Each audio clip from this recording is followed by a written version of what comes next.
Donc ici, nous allons parler de deux techniques. La première technique va être la technique du crochet. Alors, noir sur noir, ça va pas être top, mais bon, on va vous expliquer ça avec du fil vert, ça va être beaucoup mieux. La technique du crochet va consister à faire différentes mailles. Ici, je le travaille avec un fil aluminium parce que c'est le fil le plus souple, donc le plus simple pour la réalisation.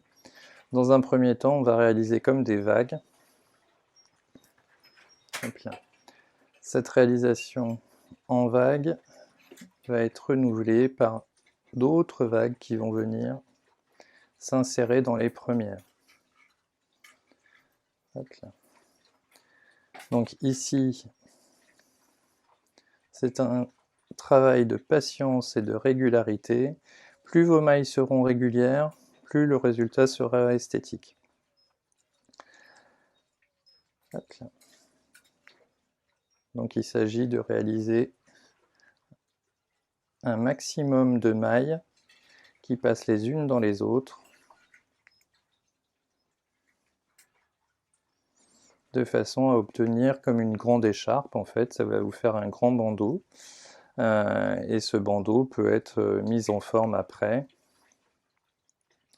Donc sur la première structure que je vous ai montrée ici, nous avons donc ce bandeau qui a été refermé sur lui-même de façon à former un cercle. Et donc là, on va parler de la technique du crochet. Hop là. Il est également possible de réaliser des structures avec un système de twist. Donc quand on parle de twist, ce sont des fils de fer qui sont tournés entre eux, emmêlés. Ici, vous avez un petit modèle de structure sur un fil de fer recuit. Donc le fil recuit n'est pas un fil esthétique. L'idée va être de fondre la structure dans les fleurs et les matériaux. Ce bouquet ici est fait sur ce principe-là. Celui-ci également. Donc la structure a disparu. Alors que si on utilise du fil comme le fil aluminium, qui pour le coup va être beaucoup plus visible, et qui est également beaucoup plus cher, on peut essayer de faire en sorte que ce fil de fer reste apparent. Et là, on parlera de structure esthétique. Donc dans un premier temps, vous prenez une quantité de fils de fer pairs, on les relie tous entre eux, on les replie, et là on va utiliser son pouce qui va nous permettre de garder le même écart entre chaque fil que l'on va relier deux par deux. Alors au début, tout a tendance à bouger, c'est normal. Dès le deuxième tour, tout va se caler. Donc quand vous avez réalisé votre premier tour avec le même écartement pour tout le monde, vous essayez de positionner de façon à former comme une fleur. On garde la main bien posée dessus et on replie les fils de fer deux par deux en les prenant au centre des premières intersections. Donc on prend toujours les deux fils les plus proches que l'on vient twister, donc tourner. Et on va renouveler l'opération sur toute la longueur du fil de fer. L'idéal est de tourner toujours dans le même sens pour n'oublier aucun fil et être le plus régulier possible. Vous voyez qu'avec un peu d'expérience, ça va quand même relativement vite. Alors on va aller jusqu'au bout de la structure.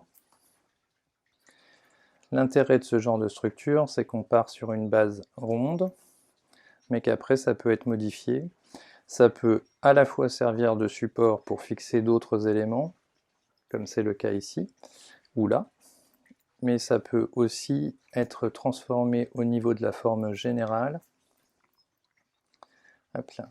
Donc ma base qui est ronde au démarrage, il est important de la travailler à plat, comme ça après vous pouvez la reformer comme bon vous semble.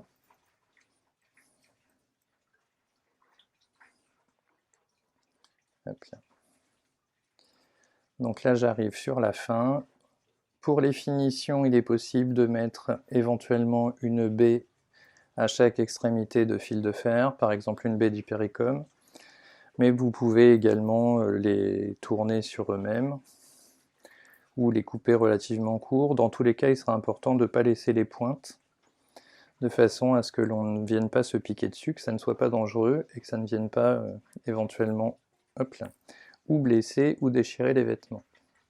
Donc ma première base est complètement à plat. Maintenant vous voyez que grâce à ce système, on va pouvoir faire une structure sur une forme un peu plus incurvée, donc en forme de saladier on va dire, ou à contrario plutôt en forme de parasol ou de champignon, comme bon vous semble. Donc là on a une structure plutôt rapide au niveau de la réalisation. C'est plus rapide que la technique du tricot, enfin du crochet, mais dans les deux cas, ça va pouvoir être utilisé pour la réalisation de bouquets divers et variés.